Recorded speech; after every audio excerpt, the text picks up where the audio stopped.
turn myself on. There I am. Okay, ready? We're all ready here. Who are we missing? David Hudson just called, and he's going to be here in 3 minutes if you want to wait for him. Traffic in Sanborn is backed up from 242. Thought he wasn't there anymore. No, Dave Hudson. Oh, Hudson. I'd like That's to right. start and do the consent. I'm Dave. Yes. Okay, right. Okay, so let's go ahead and start with the beginning stuff. This is the meeting of October 7th of the Planning Committee of the Contra Costa Transportation Authority. Welcome all. And we do have a quorum at the moment. Julie Pierce is standing in for Dave Durant, and Karen Mitchoff is representing the county. Kevin Romick is representing he's Transplan, and I am representing WICTEC, and I'm Janet Abelson. Thank you all for coming. We will start out with public comment. Is there any public comment on items that are not on the agenda? I don't have any speaker slips. Not seeing any. We will move on to the next item, which is approval of minutes. In this case, it's September the 2nd. Second. Here's a motion by Karen, seconded by Kevin. All in favor, please say aye. Aye. Any objections, any abstentions? Motion carries unanimously. With that, we will move on to the consent calendar. Move approval. I second that if there's no one here who wishes to speak on anything. I don't see anybody. So there's been a motion by Kevin Romick, seconded by Karen Mitchoff. All in favor, please say aye. Aye. Any objections? Any abstentions? Motion carries unanimously. That brings us to item to the next item on the agenda, which is item number 5. What we're going to do at this point is to convene the authority board meeting, and I'm going to turn it over to Julie Pierce to handle item number 5 on the agenda. Julie? And we are doing this because when Mr. Hudson gets here, we will technically have a quorum of the full authority. We don't quite yet. We're still shy, but as soon as Dave walks in the door, we will have a full quorum. So with that, and because our presenter for this item happens to be another one of our authority board members, we're going to a full authority meeting. So I will call that to order. And the item, Martin, you're going to introduce this? Yes, I'd be happy to, Madam Chair. We have with us today some special guests from LAFCO, and they are here to present or to introduce you to the concept of a agriculture and open space preservation policy that would support preservation of prime agricultural lands and mitigate or avoid the conversion of open space to urban uses. And this is of specific interest to the authority since we have a growth management program, and our growth management program requires that every jurisdiction have a voter-approved urban limit line in Contra Costa, and they have to respect that line in order to be in compliance with the program and receive their return to source funds. LAFCO deals with this issue of boundaries full time, and so it'll be very interesting to see their proposed policy and how it might interact with the urban limit line and our policies. So I'll introduce Don Tatson.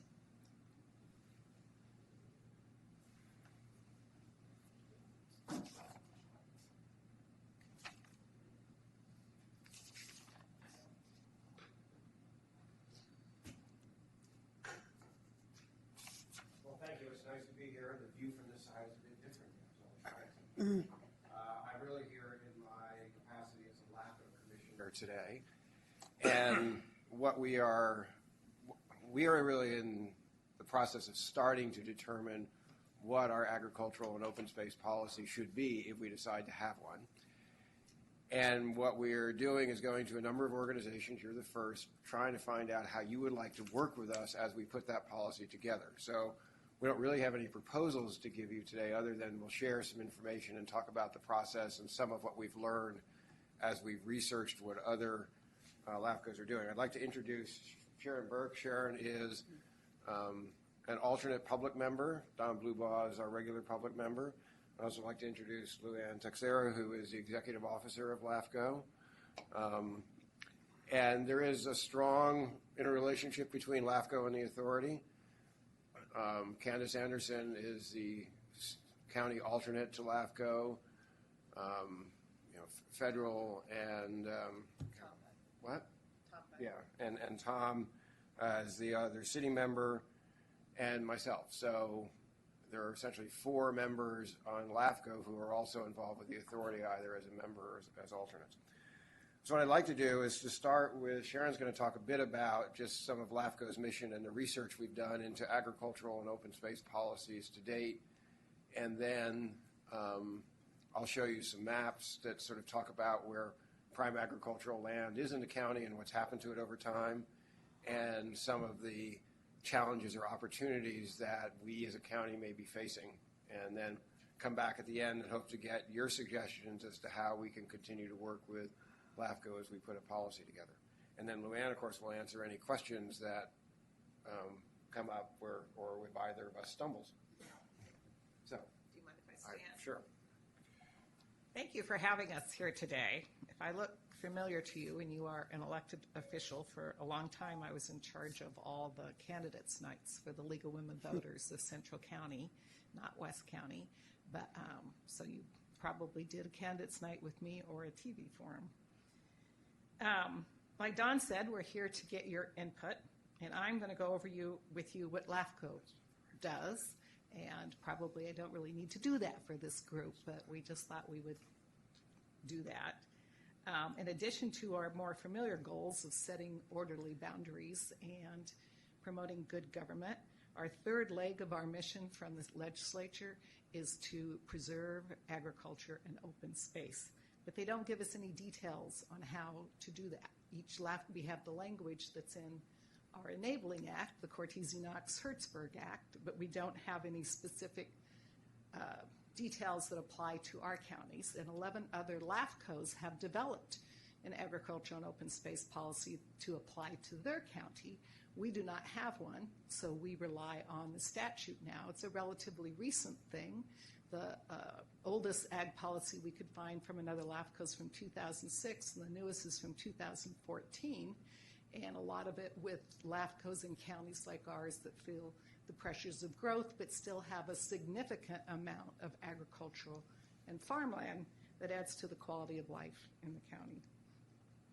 The things that LAFCO do that affect your jurisdictions, we adopt spheres of influence. That's where we think that growth is going to go or development is going to go. We do that for every agency, not just for cities. For every jurisdiction. We decide on annexations. If a city wants to annex unincorporated land contiguous to it, we can adopt either of those with conditions. We perform municipal service reviews, which are reports on the jurisdictions and agencies under our purview. We do not do MSRs on Contra Costa County. But we do county service areas. In unincorporated areas, we do independent special districts, we do dependent special districts, we do cities, we do, that's it, right? That's the 3, yeah. We are not a land use planning agency. That is the cities and the county. Except for annexations, we require the annexing jurisdiction to pre-zone the proposed area. We consider in every map that comes before us, the ULL, the urban limit line, is delineated, but we are not bound by it when we look at SOI changes and annexations. That being said, very few applications for SOI expansion or annexation outside the ULL since it was adopted. There's just been very few. In at least one case where a special district wanted to expand outside the ULL, we denied it. There are 4 different types of agriculture and open space policies in other counties in California. None. That's the typical. That's the state that we're in. We rely on our underlying legislation. Minimal. The LAFCO has gone to the trouble of restating the law in its policies and procedures. So if people looked it up, they would see it there in the local area. There are some LAFCOs that have specific procedures for applications that involved farmland, and they place the onus on the applicant to demonstrate there's no good alternative to including ag land in an SOI or in an annexation. And there are some LAFCOs that have gone to the most strict kind of agriculture preservation policy. They've declared buffer zones, right to farm agreements, conservation of ag land elsewhere, like at a ratio, so much 1-to-1, 2-to-1 ag land. Brentwood is the only city we know of that has this kind of policy on a city basis. In Contra Costa. So far, we have researched the other policies presented to LAFCO. We had a very well-attended workshop in July. I think we had about 50 attendees and several speakers on the subject. I learned a lot. It was very, very well done. And now we are outreaching to agencies in Contra Costa that have something to do with this issue, and we would like your input. And then I'm going to turn it over to Mr. Tatson. And if anybody would like the report that we put together that summarizes the ag policies other LAFCOs have, you are welcome to copies. Let us know. So I'm going to do a little show and tell, and then encourage you to talk to us. So if you were in Contra Costa about 150 years ago and you were looking for prime ag land, you could go all in the areas that are here that are sort of in that greenish color. And you'll notice that this was before climate change because there's a snow cap on Mount Diablo. And in the subsequent period,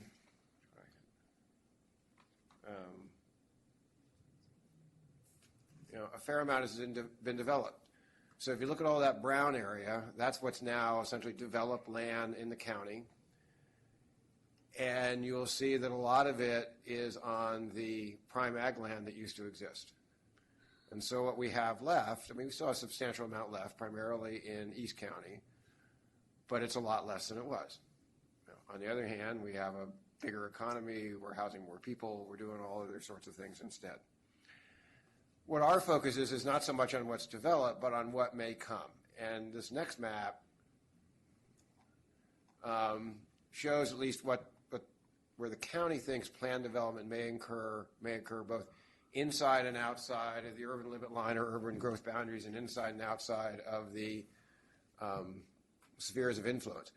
And each one of these little colored areas has its own story. It's not our intent tonight to talk about what those individual stories are. But in summary, if you look at the blue areas, those are things that are already inside a city sphere of influence and inside the urban limit line and urban growth boundary.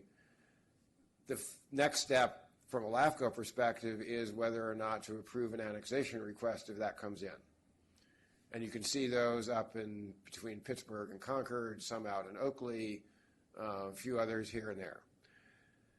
The pink, and there's really only one area which is sort of an island in Concord, is outside the sphere of influence approved by LAFCO, but inside the urban limit line and urban growth boundary. So for that to be developed, first a jurisdiction would have to come in and ask for it to be included in the sphere, and then an annexation proposal.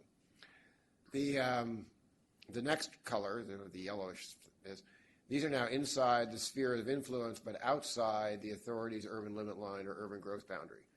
And so there's one close to Clayton. There's another that is inside Brentwood sphere, sort of south of Antioch, but again, outside the urban limit line and urban growth boundary. And there may be a few others scattered around. And then finally, the red ones are ones that are both outside the sphere and outside the urban limit line and urban growth boundary. And so they're areas south of Antioch, or sort of between Antioch and Brentwood, between Concord and Clayton, around Brentwood to the east, et cetera.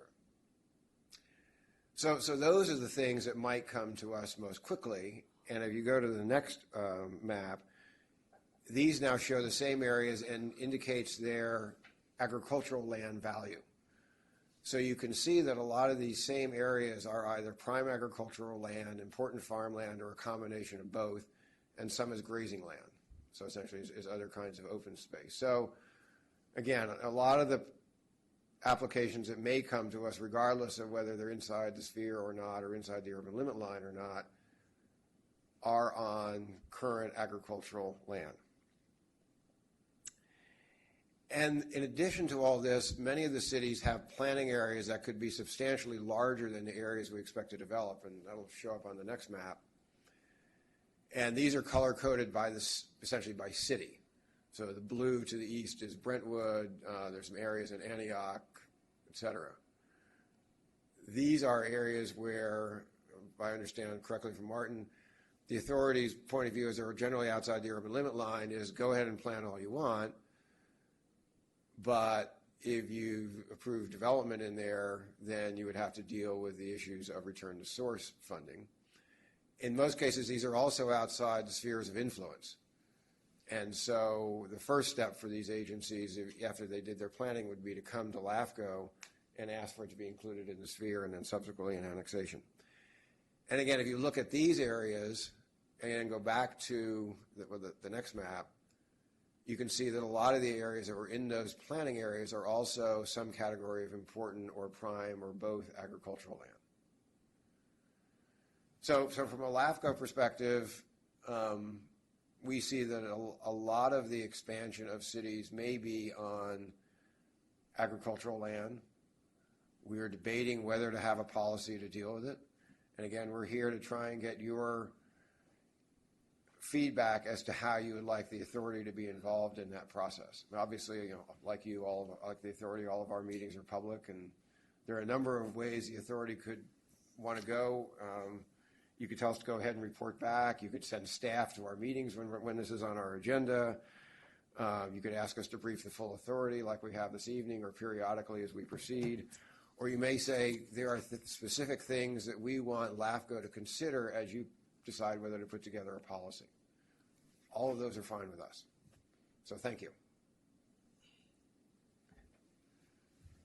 Julie's chair of the meeting in this portion. Yes. You didn't know that. Sorry about that, Dave.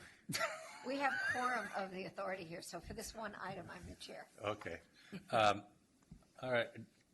Let's stay where you're at right here. Just within the last, in fact, it hasn't even closed yet, several days, if you look to the left of San Ramon, you see a gray area. That gray area says protected open space parkland. That's part of Wiedemann Ranch. East Bay Regional Park District is buying Wiedemann Ranch. I'm looking around at some of my council members who think they're going to front the money for this, and I won't go into that much further. But you look a little bit left of that and you see light colored area. That is a developed subdivision that was Wiedemann Ranch. Now, if San Ramon were to ask or cooperate somehow with East Bay Regional Park District, is it out of the realm of possibility to incorporate that parkland area and go after annexation of that developed property that just sits out in the middle of no man's land? I'm going to turn that question Chicken. over to our executive officer. Never say it's smart. I'm trying to get a close-up look at it. Well, what I'm trying to do is really look more in the means of policy. I can't be the only city out of 19 that has something like this. But this is a development that's got to be 1-2 miles out of the city. David, And- is this in the San Ramon's urban growth boundary? It is not in the urban growth boundary. Okay. It is in the planning area, or was. It doesn't matter. It was, the other part of it was already planned or built. It doesn't. Right. And it was all part of the same ranch. The open space is part of Wiedemann Ranch that he didn't give to his kids, and they just sold it. I don't think it's closed. And the development is, I can't even remember the name of it. Yeah, Norris Canyon Estates or something like that, and it's out Norris Canyon. And it gets into one of these battles where, oh, we don't want you to have anything, we want to tighten it, you know, all this. And to probably make things worse, is I'm not sure, is when you look at the urban growth boundary or urban limit line, you're talking about the county-wide. San Ramon has a municipal urban limit line, so we're not the same. And we think most of that stuff on that side is the same. I know it isn't the same when you start talking about Camp Parks. But before we even start this discussion, as I'm sitting here before you gift these funds, realize that LAFCO is going to look at this like, no, you don't bring ag land into the city. There's no way to be developed. I mean, it's the slopes and everything, and nobody wants to. It's not identified in the general plan or anything.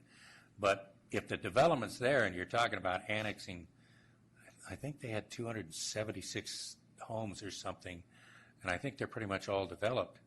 I mean, that's a reasonable thing to decide whether or not you spend the money or before you spend the money.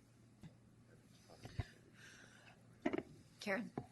I know you're here to get the input of CCTA, and I'm still struggling. You know, I appreciate Sharon giving us the background on this because you've got enabling legislation that doesn't give you any direction. So I appreciate that LAFCO is thinking of having an ag and open space policy, but I can't marry the concepts when you've got general plans and everything else for the cities, because when you look at, I'm just going to look at East County, and I'm assuming that a lot of that is unincorporated area. Therefore, we already have an ag preservation zone out there somewhere. I guess my question is, would the purpose of this policy, if LAFCO were to adopt one, be so that you could use it to guide you when someone came in with an annexation request? And or a sphere request. Or what? An annexation or a sphere request. Sphere, okay. And maybe I'm uninformed. I thought every piece of land in the county was under some sort of sphere of influence. It's not. Okay. No. So, for example, to give me an example, since you were talking about East County, Brentwood sphere, as I understand it, is pretty much coterminous with the area in gray called Brentwood on the east side. Well, I guess where I'm going with this is if you had a policy that said this should stay ag open space, whatever, terminology we want to use for it, depending on what kind of land it is, and somebody came in, and what I'm hearing you say is if it was outside the sphere of influence, they'd first have to apply to be part of inside a sphere of influence. So you, the LAFCO board, could make a decision whether to grant that sphere of influence. Okay, and this is all very good policy discussion. Now I'm really going to maybe show a little ignorance. I'm not sure how the Transportation Authority needs to weigh in on that if most of this area that we're looking at is unincorporated and or outside of anyone's sphere of influence. I guess when we look at transportation corridors, again, we don't have, I'm looking, way East County. Forget Bethel Island, but, Knightson and what have you. We've already planned or are in the process of planning for a lot of transportation out in East County. Is there anything, staff, that we've got on the future books as a concept that would intersect with any of these that is not already? I guess I want to accept your invitation, but I'm not sure. I think this is more a city and county issue for LAFCO to be talking to. So, Karen, let me explain one thing. We have policies as we go forward. Our policies are in our current ordinance about staying within the urban limit line and qualifying for return to source. Right.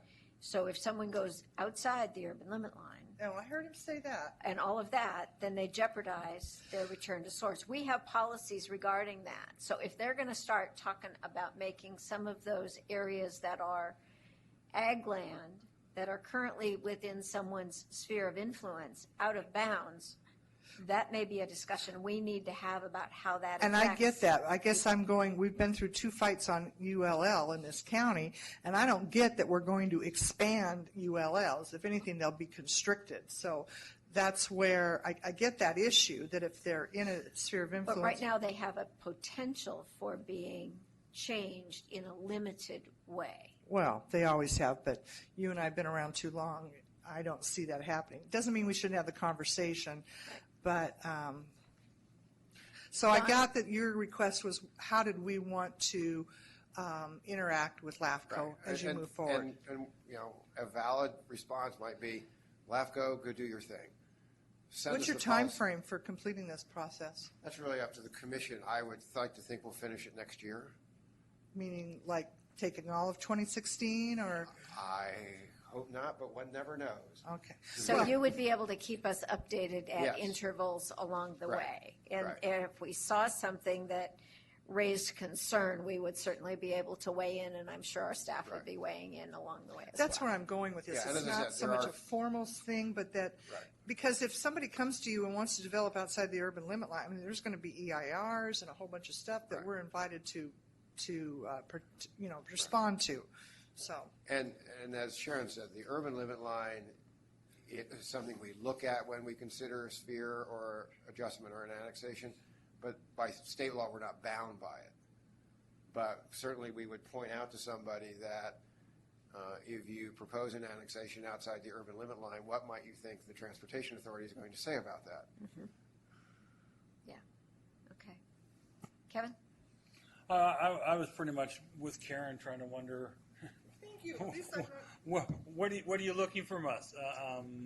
I can offer you, from the city of Oakley, we have been working with the Agricultural Trust of Contra Costa to try and develop an agricultural plan similar to what Brentwood has been doing. Hasn't been going too well as of late, but that may be another source you could go to. We've been working with Joe Chilek there. But as I look at, possibly, Oakley only has that small little sliver of, around the northern and eastern borders of Oakley that are within our sphere of influence, but yeah, no, they're still within the urban limit line also. Right. And calling it prime agriculture land, a little bit of dirt out there by Sandmound that may be available, maybe a stretch. Most of it has been grazing land for the last 100 years. Most of it's grazing cattle right now. Were you going to try to draw off undevelopable parts of it? Because you have, I'm just looking at Oakley right now. Obviously, the northern part out Cypress, a lot of that is dedicated to open space for future open space and parklands and sanitation district land, and will never be developed. Everything north of the canal. So to go Jersey back. Island. So I'm just trying to figure out, do you want to include potential non-developable land, potential land that may be used for park and rec or just open space or anything like that in this?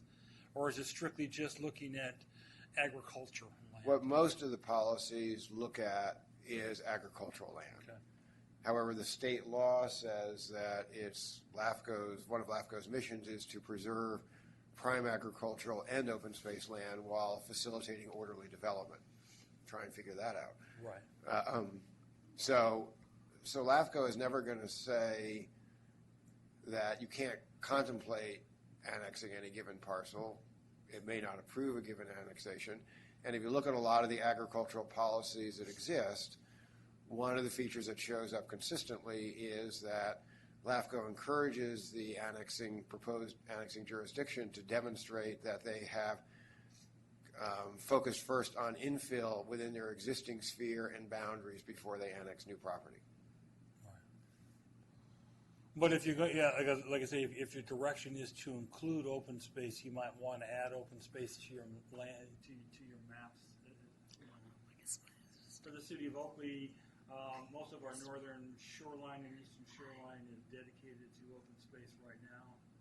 There are thousands of acres along the river and through whatnot, and some of the sloughs that will never be developed and remain open space. And there are some agricultural opportunities within that property itself.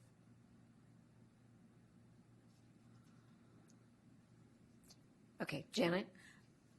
There's another kind of a situation that we have in our city, El Cerrito. We've been, I guess you could say, securing open space within the bounds of our city. And so is that part of what we're talking about here? No, your open space, as long as it's within the urban limit line, doesn't mean a thing. It's just a matter of who holds title to it. And it's also within your city limits, and so we're Yeah. not going to get involved in something that's already in your city boundaries. Okay, it's a little bit more than what you said, Julie, because we're making it in the process of turning it over to the city. We, at least to ourselves, say on paper that it is in perpetuity open space. But that's totally your policy because Okay, it's so that's just within your internal. city limits already. It's not something that It's not a LAFCO has matter to of decide. outside boundaries. Right. Okay. Because El Cerrito actually looks like a donut, and the whole of the donut is where we're doing that. You can actually, if you get up on BART and go through El Cerrito, you can see it. And we're just trying to get it piece by piece so that nobody can develop it. But I have a question, though. I can remember, I believe correctly, seeing cows along I-80 in West County. So I don't happen to personally live in that part of the county, but are things like that, which I believe are outside city boundaries. It would depend on whether they're in or out. So if they're out, they would be included in what we're talking about, right? Well, and I think the purpose of this is strictly, I mean, these are all very legitimate questions, but they go back to planning and our local jurisdictions. They want to know what we as a transportation agency want to do. And I think a lot of the stuff, in, East County to me is the area where we need to do this. And is there a problem with just overlaying what the current policies are for the various unincorporated jurisdictions, which I guess would be the county, to just adopt those? Or is there a push that you have to have this policy? I'm getting that there's not. Maybe you want to. I heard Sharon say that some have as a minimal, which is just a repeat of what's in the state language. So I think we've been pretty clear as a transportation authority, what Julie said earlier, that, no return to source, that's sort of a pretty big carrot, stick, depending on how you look at it. So I think our role, and I guess that would, even though we're sitting as the authority tonight, will we be recommending to the regular authority meeting on October 21st that we just stay engaged and get updates. And that to me is what you're asking tonight, is what the transportation authority is. The other questions, we all have a different perspectives based on where we're from in the county, and I think those conversations need to happen within our cities and or the county. And tomorrow, for example, we're doing a road show. So tomorrow we go to the Public Managers Association. Next week or the week after that, we're at the Special Districts Association. So we're touching bases. Well, and I think that's where, if there are concerns about the designations of some of the parcels that might be within someone's sphere of influence, that's where those would be raised, is by the city managers. And I mean, I see one right now, but without seeing a closer up map to see exactly which parcels it is, I would have to tell you that something like a 60% grade probably is not prime ag land, and it's probably only the mountain goats that are up there. So, it grows grass when we have water, but that's about all that's ever going to happen on that. So, unless it's a different parcel than it looks like, and that I'm familiar with the discussions about, and some of those are even ones where the development rights have already been dedicated away, and so it may not be that it's anything to worry about anyway. It's going to be grazing land or whatever. But I think those are the bodies that you need to talk to, is the planners and the city managers and that sort of thing, to verify all that kind of thing. Janet? Isn't it also it's the county, it's not just the cities too, right? Sure. Our county administrator says Yeah. Yeah. So like, what about Highway 4 West? You know, that's not, it's open space. That's what I guess the thing I'm keying in on is the And much of it is open space outside the criteria. urban limit line. Most of it is outside the urban Right. limit line when I look at the map. So it would be included in the conversation also, I would think, yeah. Martin, you want to weigh in on any of this? Well, I think, first of all, I am going to meet with LAFCO next week. I'm coming before their board, and we're going to have an exchange. So they've told us about the policy, and I'm going to go to LAFCO and tell them about our urban limit line and Measure J. And so I think we can have a healthy conversation. It's all a little bit too abstract right now, I think, to really dig in. But maybe if you give us a month to have a conversation back and forth, and staff will be able to juxtapose the two things together, and then I think we meet again at a later point. There are also issues with the growth management program, the urban limit line, and compliance for certain jurisdictions. Those jurisdictions are receiving requests from residents who live on properties that are outside the urban limit line, but they're in desperate need of urban services. They want to get off of the septic system. They want to get off the well. And so how do we deal with that? And that also gets us into, of course. Luann and I and Dawn and Sharon have become experts in that. Good. And then there's also the 30-acre provision. And that is coming up through our discussions at the EPAC meetings, Right. and possible modifications to the Measure J growth management program and policies on the 30 acres, whether that needs to be adjusted for the potential measure renewal. So I think this is a good conversation. It's a good introduction, but we're probably not going to get much farther than that tonight. Don? Yes, my sense of what might make sense is, as Martin says, he's coming to our meeting next week, and part of what he's going to tell the commission, which includes some special district representatives, is given the sustainable community strategy in Plan Bay area, how much of the county's expected growth is going to be within existing jurisdictional boundaries, and what share, if any, is expected to be outside. Well, and right now, based on this afternoon's meeting of the Regional Planning Committee, there are some scenarios that we're looking at for Plan Bay Area 2.0 that may include some greenfield expansion. So that is yet to be decided by the entire Bay Area. Right. So, it's a discussion on top of everyone's list. Right. And I have a feeling there will be some lively discussions surrounding that from all quarters. So he's going to give us that input. And what I would suggest is, given that there's a fair amount of membership overlap between the authority and LAFCO, that from a LAFCO perspective, that we ask our executive officer to copy Martin whenever there's a staff report related to the ag and open space policy, that he provide input or come to the committee or whatever. And we do the reverse. Get input and do the reverse. And if you want to see representatives from LAFCO come back, we'll be happy to do so. That sounds like a good solution. And Madam Chair, I'll also add that the Contra Costa planning directors this Friday are gathering together, and they will hear from Executive Officer Luann Texera regarding this proposed policy as well.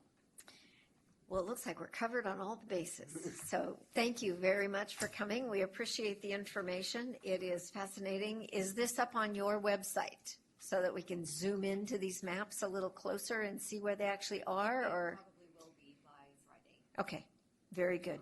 Good to know. All right, with that, I will close the authority meeting and turn it back over to Janet.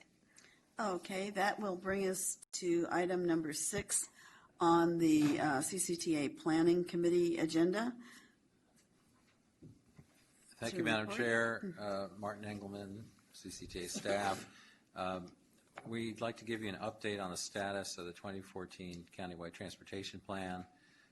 We're going to tag team this. I'll do the first part, and Brad will do the second part.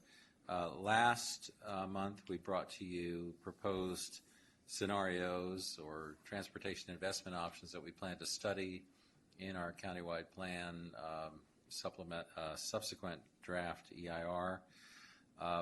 As you know, the schedule for this document has shifted. It is now going to go out as a draft in January 2016, and it's scheduled for adoption in May of 2016. One of the big changes is when we did the first draft back in August of 2014, we were still kind of looking at the whole system of projects called the Comprehensive Transportation Project List, the financially unconstrained list of projects. And some of you may recall that there were 3 volumes, and volume 1 was essentially the plan itself, a description of all the transportation networks and implementation plan. It, of course, includes the vision, goals, and strategies. Volume 2 was the compendium of the action plans, and Volume 3 was that so-called CTPL, the Comprehensive Transportation Project List. Based upon the comments that we received last fall, we've regrouped, and now we're heading down the path of having 3 transportation investment options in our countywide plan, and those will be financially constrained. You may recall last month we settled in on a fund estimate for those of $10.3 billion, and we're going to go ahead and model those options and bring them forward to you in January. But to kind of, we have to make some adjustments to the countywide plan outline in order to focus less on the CTPL and more on these investment options. So one of the things we're doing tonight is bringing to you a change in the outline and asking that you review it, because when you see this plan in January, we don't want you to be surprised that we've reorganized it. And so tonight, we're going to tell you about how we propose to reorganize the plan, and Brad will give you the outline. Thanks, Martin. Good evening. We tried to do 2 things in this reorganized outline. First, we wanted to bring, excuse me, it's the sweet and sour pork from dinner.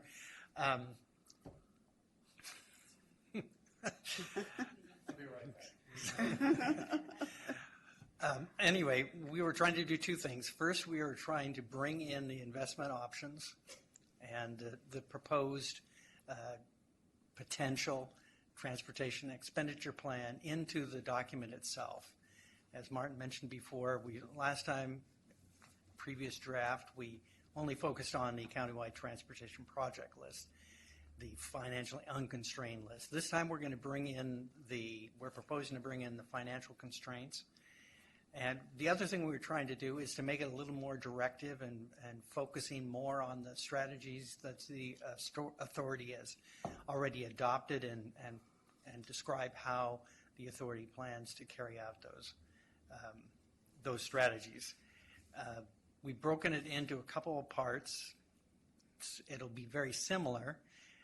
There'll be an introduction where we introduce the authority, what the authority does, who we are, the contents of the plan, and the framework in which we're planning SB 375, some of our priority development investment strategies, things like that, relationships we have with other agencies who help us carry out our plans. And also, we'll focus a bit on equity because there are some requirements that we have to focus on and look into equity. And also, finally, we'll get into how the plan was prepared, including the public outreach that we conducted and the process for the plan adoption. This is a pretty typical introduction. Then we'll go into challenges and opportunities, demographic forecasts, travel demand, environment, health, equity again. Then we will also bring in past successes and the future opportunities that we see. And we'll also discuss technology because it's something it's a potential opportunity that we're looking into now with Comentum Station. We'll also summarize what we learned from the public outreach. The things that through the polling and the surveys that the public told us were of particular concern to them.